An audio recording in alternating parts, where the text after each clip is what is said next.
Welcome to our online worship experience. We're so glad you're here. Today we are continuing our series, Road Trip, Riding Shotgun with Paul. Kids and students, your experiences are available on Facebook. Follow our Kids link or Next Gen Facebook page to join in. If you're joining us through Facebook or YouTube, we encourage you to like, share, and subscribe.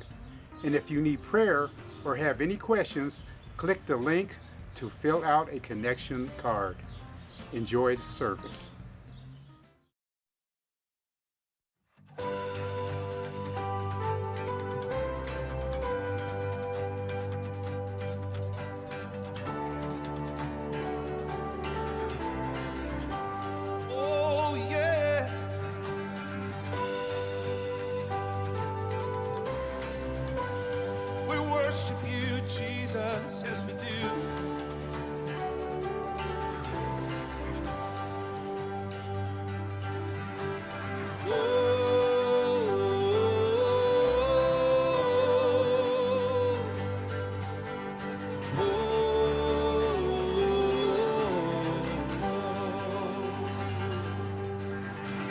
Our God is great and glorious.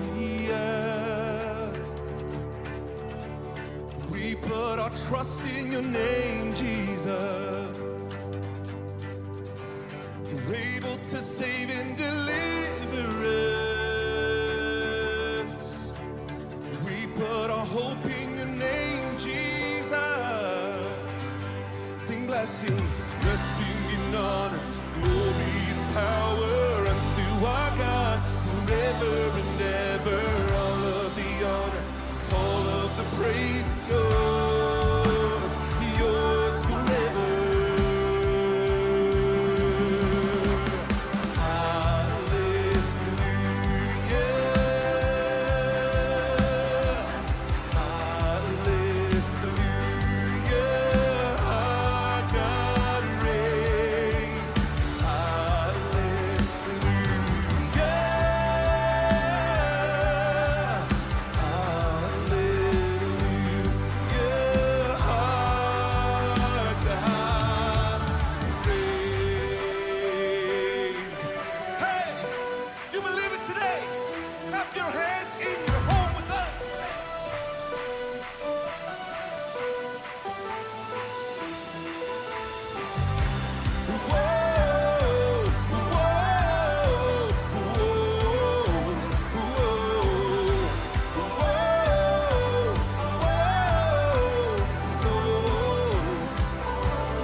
Our God is mighty and marvelous. We put our trust in your name, Jesus. Nothing to fear, you are here with us. We put our hope in your name, Jesus. Yes, we do, yeah. Blessing and honor, glory and power unto our God forever and ever. All of the honor, all of the praise is yours forever.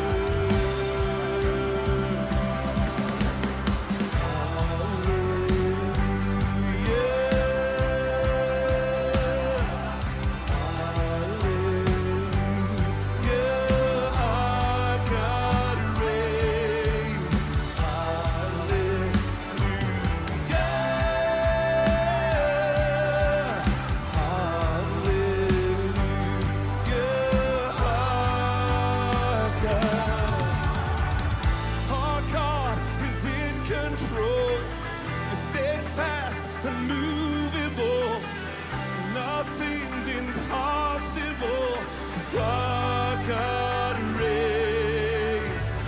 Our God is in control. You're steadfast, unmovable, nothing's impossible.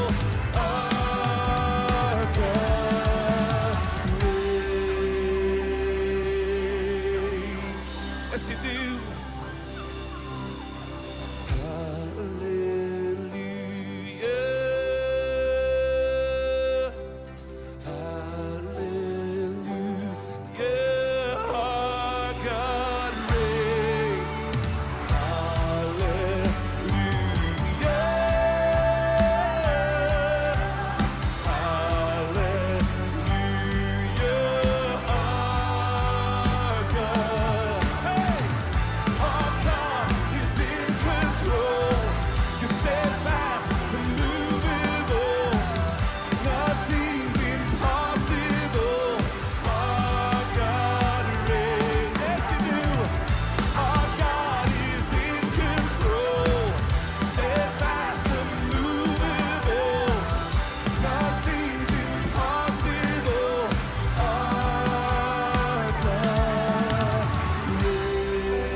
to God. Yeah.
Welcome to episode 7 in our series Road Trip. We have been riding shotgun with Paul this summer. One of the things I've loved seeing is where you're going this summer. Where are you road tripping to? And I know that a lot of our summer plans have been disrupted by COVID, but it seems like a lot of our landing place families are now getting out of the house and you're going out. And so when you're out, go ahead and get yourself in that picture and hashtag that thing, LPC Road Trip. I love to see landing place families getting out and having fun together this summer. You know, spring break, our family went to Las Vegas. Not this past spring break, because no one went anywhere this past spring break. Last year, I took my family to Las Vegas, and it was so much fun. Las Vegas is kind of what they call a boom town. It just sort of exploded what seems like overnight. In fact, Las Vegas is the largest American city that was founded in the 1900s. And you know, what contributed to that? Well, a lot of things did, but a lot of it was Howard Hughes came in the 50s and 60s, and he decided he was staying at a hotel and he didn't want to leave, and so he said, I think I'll just buy the hotel. And he stayed there, and now we know Las Vegas is this entertainment mecca. And when you're in Las Vegas, you know, one of the things you see is there's just money everywhere. The outfits, the cars, the hotels, this opulence, the gambling. There's $100 slot machines where every pull of the slot or every push of the button is $100. But if you've been to Las Vegas, it's also a pretty highly sexualized culture as well. There are lots of things going on there that are just highly charged. A great place, I think, for a pastor to take his kids to for spring break. And you know what they say, what happens in Vegas usually gets posted on social media, and you can lose your job over that, right? Especially if you're a pastor. So now, actually, it was a great trip, and we had a lot of fun there. Today's road trip for Paul takes us to the city of Corinth.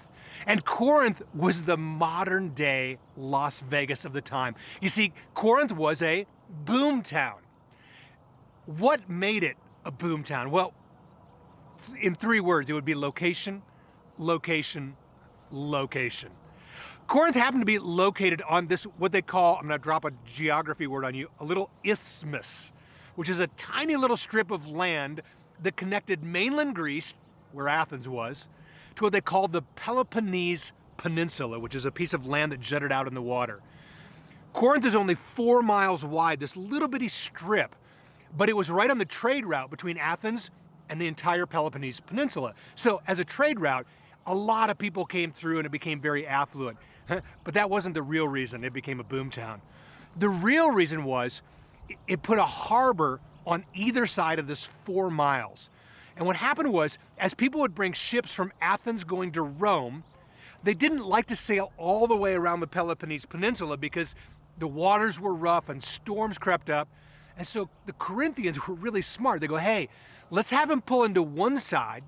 We're going to build a road across the 4 miles, and we'll haul their boats and their cargo across to the other harbor, and it's going to save them time, and it's going to save them money. And no pun intended, but they made boatloads. I mean boatloads of money doing this. And they became one of the most influential, one of the most wealthy cities overnight. That's the wealth part of Las Vegas, but it didn't stop there.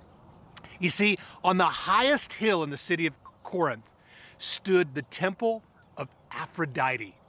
Aphrodite was the goddess, the Greek goddess of love. And you may remember back in episode 2, when we were on the island of Cyprus, Aphrodite was there too. In fact, she originated there. She came up out of the foam and they were worshiping all this. Well, it turns out Aphrodite went multi-site. And her on campus for the Athens area was in Corinth. And so there on the tallest hill in Corinth was this beautiful temple of Aphrodite, where in the evening 1,000 priests and priestesses, we would call them male and female prostitutes today, would come down from the temple, and they would come down in the city and they would ply their trade on the streets of Corinth to the sailors, the merchants, the guys hauling the boats across. And so you can see that Corinth was a whole lot like Las Vegas. Well, Mark, why are we talking about this today? And what's the significance of Corinth for us today? Well, I think as we look at our culture, there's probably not a New Testament church that more closely resembles our modern day culture than Corinth. There's probably not a culture that was more affluent, and whether you like to think of us as affluent or not, we're affluent. You can run the stats, and we've done it before here at Landing Place, but I'm telling you what, we are one of the most affluent people in the entire world. But we also live in a highly sexualized culture. Whether we think about it or not, sex sells. It's everywhere. Look at the marketing. Look at everything. Our culture just oozes with this. And the question is, how do we share the good news about Jesus in a really prosperous and a highly sexualized culture where people seem, at least on the outside, to be pretty happy without Jesus in their life? Well, today, Paul puts on a clinic of how do you share the good news with people who maybe feel like they don't even need good news. And so today we're going to pick up the story in Acts 18. And I encourage you, you can read the whole chapter. We're going to read most of it today, but we're going to look at what Paul does, but maybe more importantly, what Paul doesn't do in the city of Corinth today. So I'm going to pick it up in Acts 18, right in verse 1. It says this: Then Paul left Athens, that's where we were last week, and he went to Corinth. And there he became acquainted with a Jew named Aquila. Aquila's a dude. I know we don't use that name a lot. He's a guy who was born in Pontus, who'd recently arrived from Italy with his wife Priscilla. And they'd been living in Italy when Claudius Caesar deported all the Jews from Rome, kicked them out.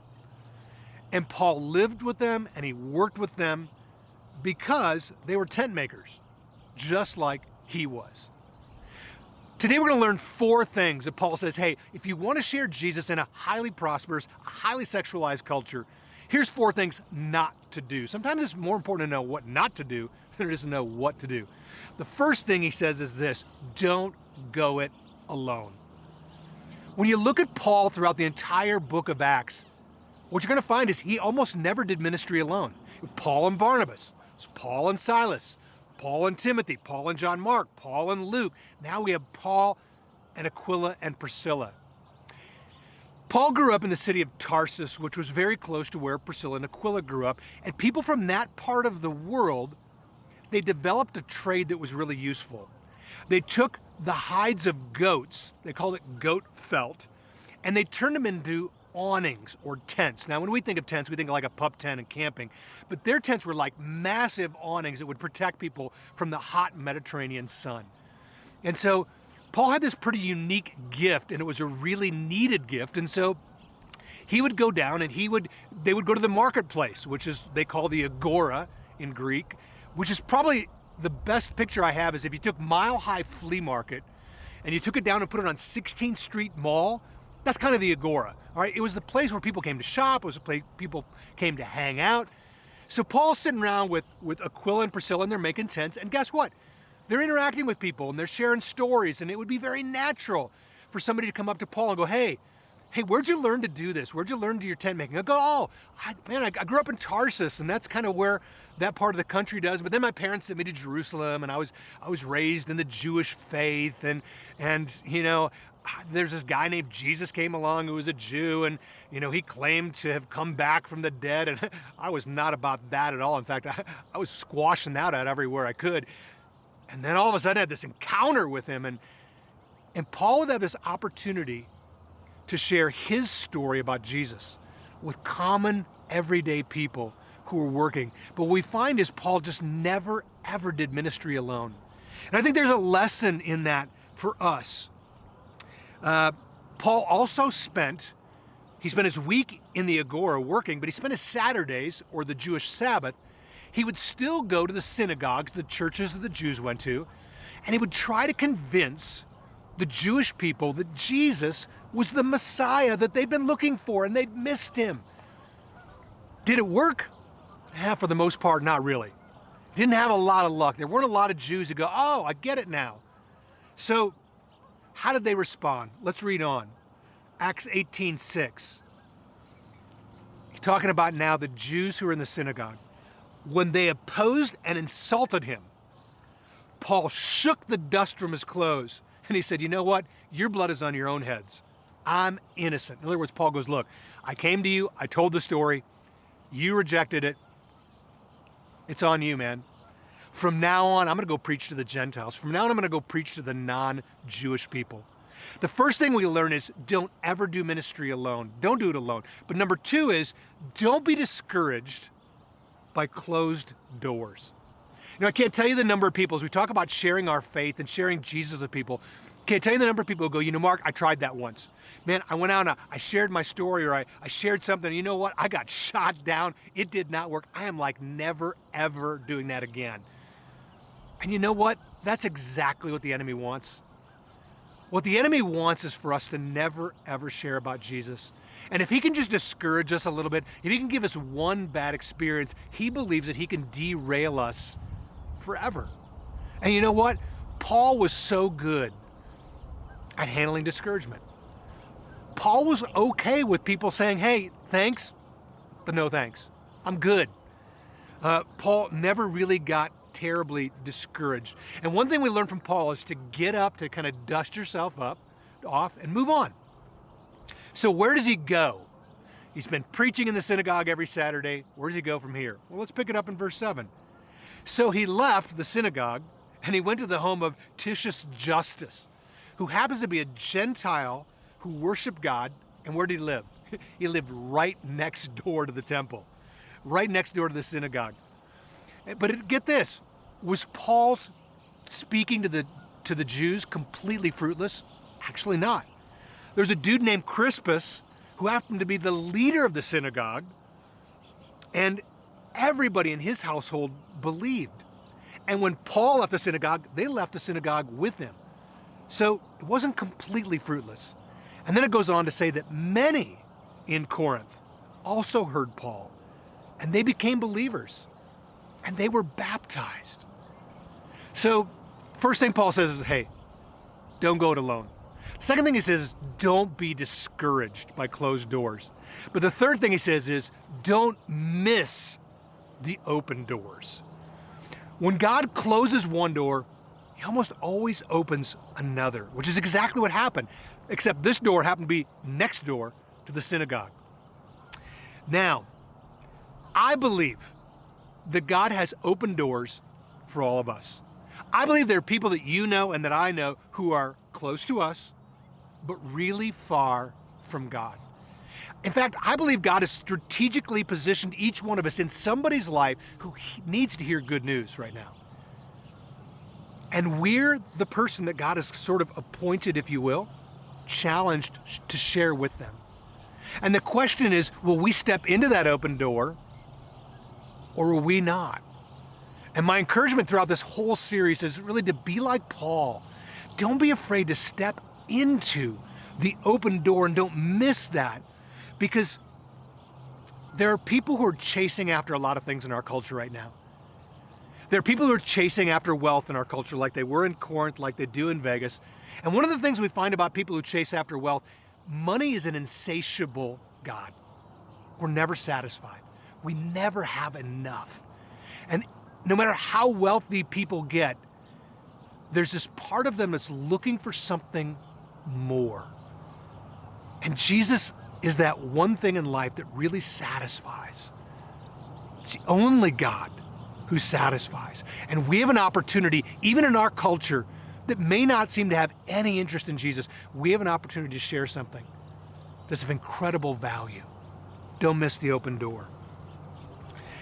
The last thing that Paul teaches us in this section is this, and I think maybe this may be the most important of the four. Don't quit. Don't quit. I don't know about you, but I like sort of instant results.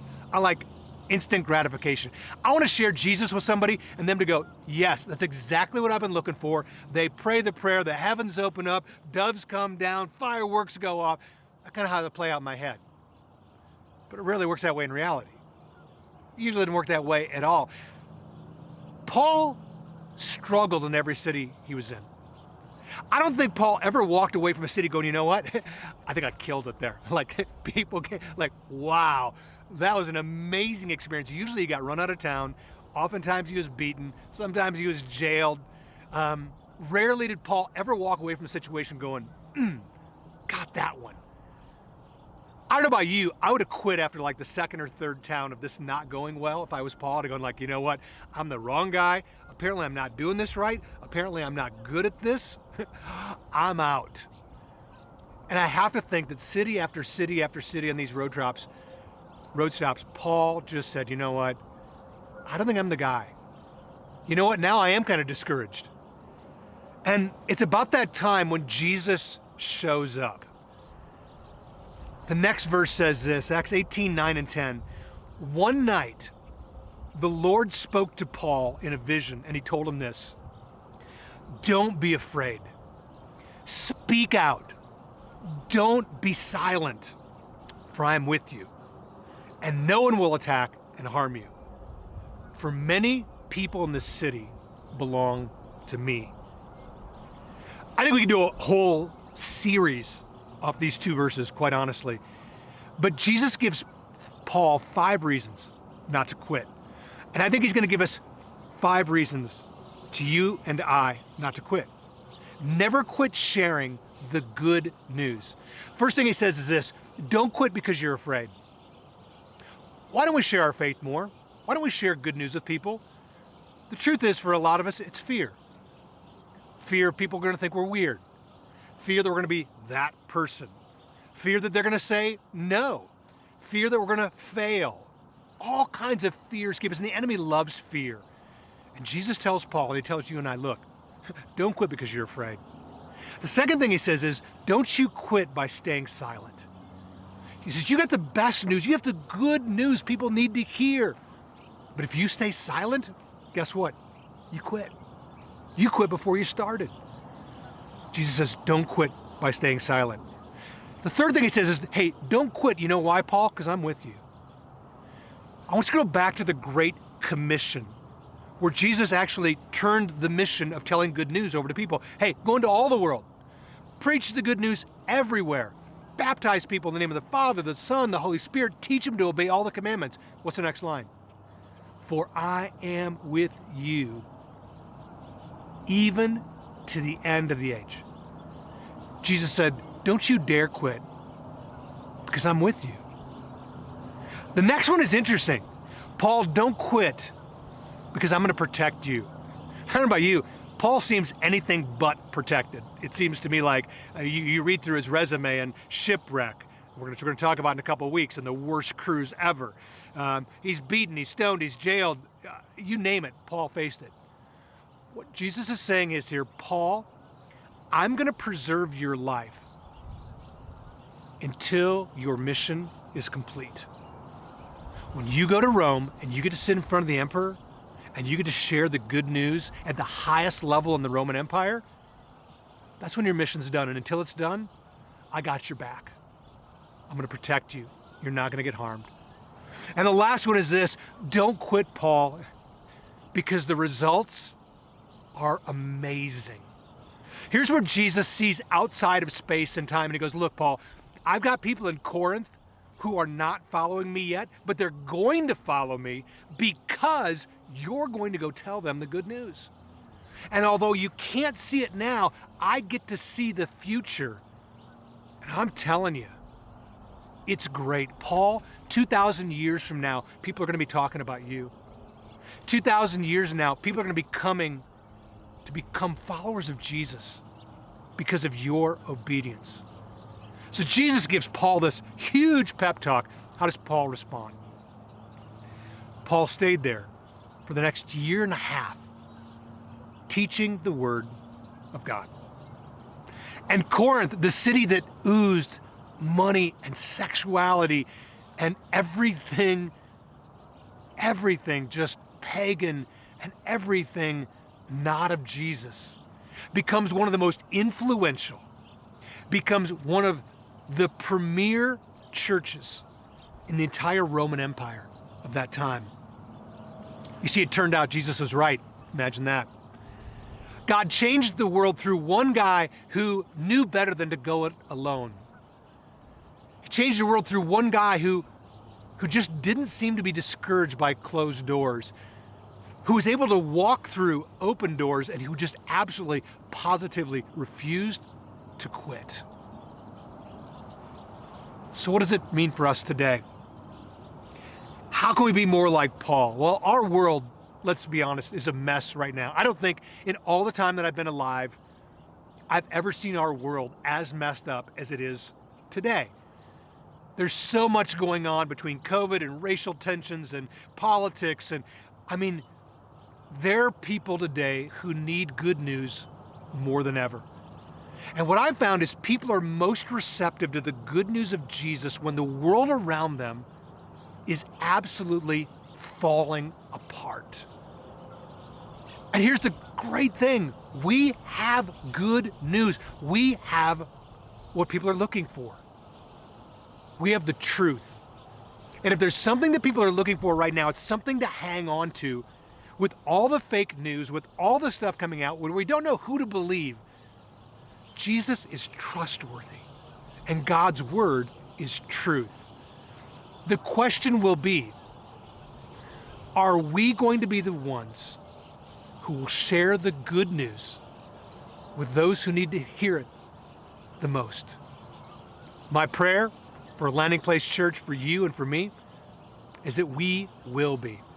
Let's pray. God, I want to thank you for just Paul. And I want to thank you for his dedication to just keep getting back up and being obedient to you. And, we get to see through the lens of 2,000 years of history the impact of one man's faithfulness. God, I pray that we would be more like Paul. God, will you encourage us, and will you give us an open door this week that we could walk through an opportunity where maybe it's just to share a little bit of our story. Maybe it's to share just a little bit of your love. Maybe it's just to share a tidbit of something with someone that will give them hope. God, I believe that you're going to bring somebody into our life this week, and it may change their lives forever. Will you empower us through your Holy Spirit, as you did Paul, to step through the open door and to share the good news with everyone we encounter. We ask this in Jesus' name. Amen. Amen. Well, as we wrap this episode up, I just want to ask and leave you with this question. And that is this: what open door do you need to walk through this week?